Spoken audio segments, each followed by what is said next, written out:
বিগত আওয়ামী সরকারের আমলে মোহাম্মদ হাসান মাহমুদ যখন পররাষ্ট্রমন্ত্রী ছিলেন তার বিভিন্ন ব্যাংক অ্যাকাউন্ট থেকে মোট ৭৫৩,২৭,৫৫৯ টাকার লেনদেন হয়েছে, যা সন্দেহজনক। এর মধ্যে মানি লন্ডারিং এর সম্পৃক্ততা থাকতে পারে বলেও ধারণা করা হচ্ছে।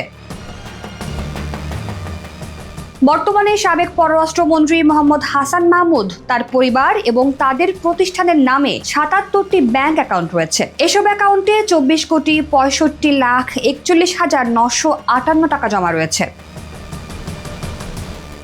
দুর্নীতি দমন কমিশন এই ৭৭টি ব্যাংক অ্যাকাউন্ট অবরুদ্ধ করার জন্য আদালতে আবেদন করে। ওই আবেদনের প্রেক্ষিতে ঢাকার মেট্রোপলিটন সিনিয়র স্পেশাল জাজ জাকির হোসেন গালিব ১৬ জানুয়ারি বৃহস্পতিবার তাদের ব্যাংক অ্যাকাউন্টগুলো ফ্রিজ করার আদেশ দেন। এই ৭৭টি ব্যাংক হিসেবের মধ্যে হাসান মাহমুদের নিজস্ব নামে ৮টি, তার স্ত্রী নুরান ফাতেমার নামে ১৪টি, মেয়ে নাফিসা জুমাইনা মাহমুদের নামে ৬টি, হাসান মাহমুদ ও তার স্ত্রীর যৌথ অ্যাকাউন্ট ৩টি এবং কয়েকটি প্রতিষ্ঠানের নামে ৪৬টি অ্যাকাউন্ট অন্তর্ভুক্ত রয়েছে।